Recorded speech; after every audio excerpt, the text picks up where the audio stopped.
Welcome to this tutorial on using musical typing with the Garageband software.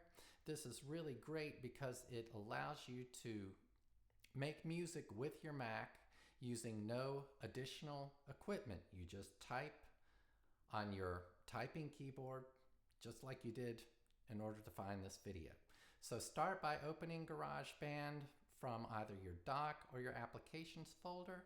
Then click on Empty Project and up comes the Garageband window, and there is a track already created by Garageband called Classic Electric Piano. This track comes up by default whenever you open an empty project.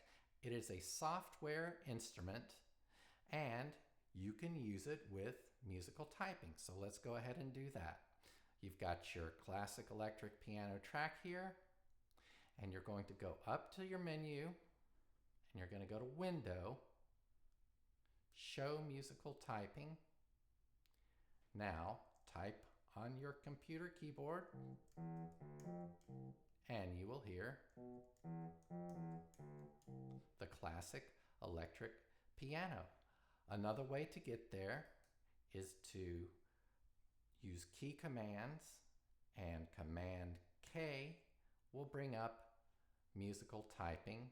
And again, you can type and hear some sounds.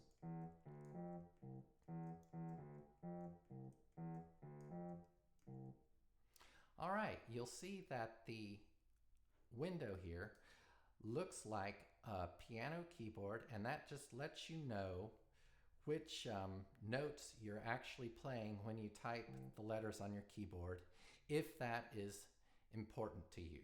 So now that we know how to activate musical typing, we're going to make a short recording. We do this by pushing the record button, this red button up here, which will start the recording. Then we can either use this square button to stop the recording, or you can just press your space bar. So when I press record, I'm going to hear 4 clicks, and then it will be time to start my musical typing, which will be saved and stored.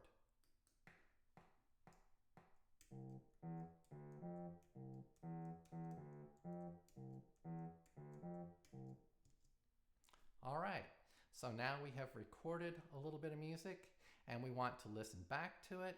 So press return and the playhead goes back to the beginning and you can listen.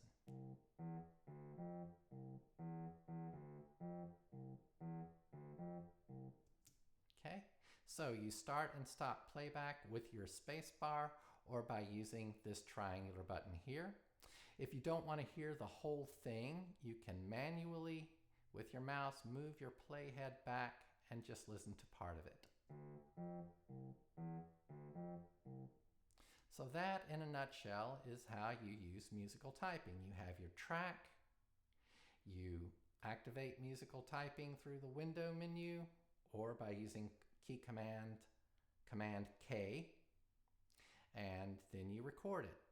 So now let's explore some different sounds that we can get. As I mentioned before, this is a track, the Classic Electric Piano, and everything that you do in GarageBand is going to go through a track, or everything that you record rather.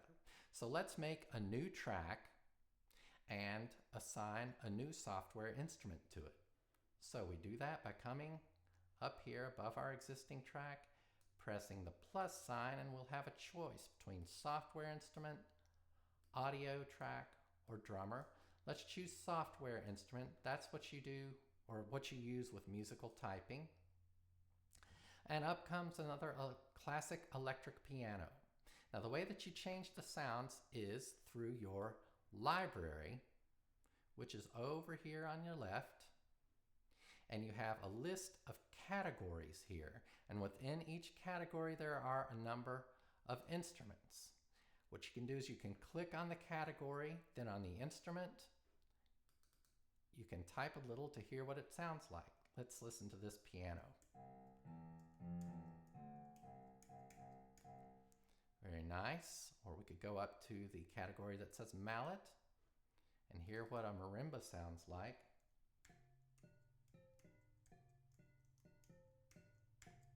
Good. Now what I really want to have is a bass. So I'm going to go up here to bass, choose fingerstyle electric bass, and that is the sound I like. And so that's how you use your library to get different sounds for your tracks that you can use with your musical typing. Now let's look at the musical typing window itself, and we'll see a couple different ways to do or make different sounds through it. So you see here the tab button also says sustain. This will allow the notes to ring a little bit. Here's the bass without sustain. Now I'm going to hold my tab button down, again without and with. Numbers 1 and 2 are a pitch bend, and that's kind of interesting. Let's just listen to what that does. So you press your A key, then you press the 1. And let's try it with the 2. That's a lot of fun, but the most useful and practical thing on the keyboard that I use very frequently are the Z and the X keys, which allow you to go up or down an octave. So the Z key takes you down an octave. Here we go. And we'll press Z. And we're way down there. So let's take it back up. And up one more time. So you can also change the range by using the small keyboard up here, but I prefer to use the Z and the X keys. You can just click anywhere on this piano keyboard and it will change the range of your instrument. So I've got my bass selected, and that does not sound enough like a bass to me, so I'm going to press Z and take it down an octave.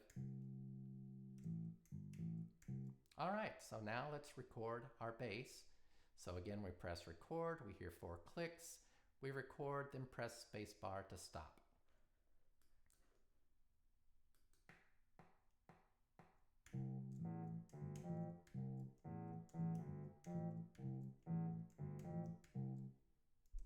Okay, so now let's take it back to the beginning by pressing return and listen back.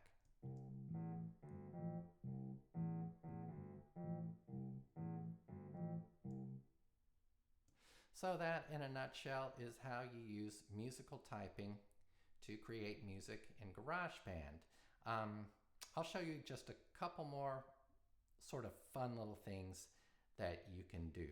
So now that you've created these regions with musical data in them, you can loop them. In other words, make them repeat really easily by going up to the right-hand corner of the region.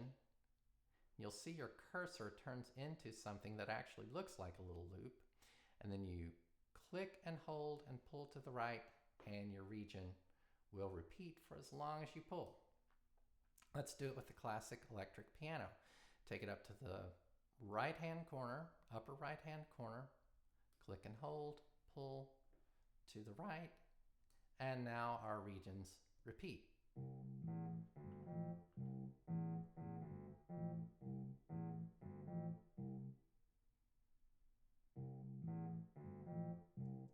Okay, another fun thing that you can do is change the tempo, which is to say you can speed it up or slow it down. So we go up to our display here, and the third one from the left, you'll see the number 120 with BPM under it. BPM stands for beats per minute. If you hover over it, you see the word tempo, which just means the speed of the song. So click and hold that, and if you go up, you will increase the speed of your song.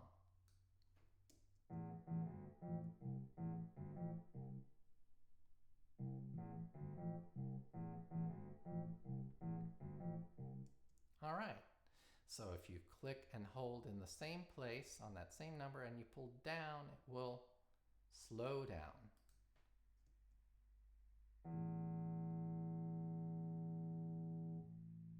Sometimes painfully.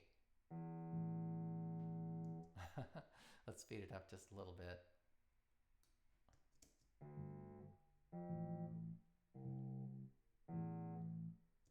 Oh, I really liked it faster. Whoa, that's too fast. That's crazy. Let's hear what that sounds like. So I'm clearly at the playing stage, and that's a good place to leave it. You create your tracks and regions, and then you have a little fun with them. But of course, you always want to save your work. You do it just like you would with anything on a Mac, file and save or command save. But if you get something especially good and you want to listen to it in your iTunes or make an MP3, what you do is you go to Share, and if you want to take it straight to iTunes, there's Song to iTunes. Export to disk just makes an MP3 that you can do whatever you would like with. And I think that's where we're going to end this tutorial. My name is Billy. I have a custom songwriting website called Custom Serenade. It's at customserenade.com. I write and record songs for any occasion. Very often they are gifts. So if there's anybody special in your life that you would like to commission a song for, please go to customserenade.com. And I hope that you have found this tutorial useful.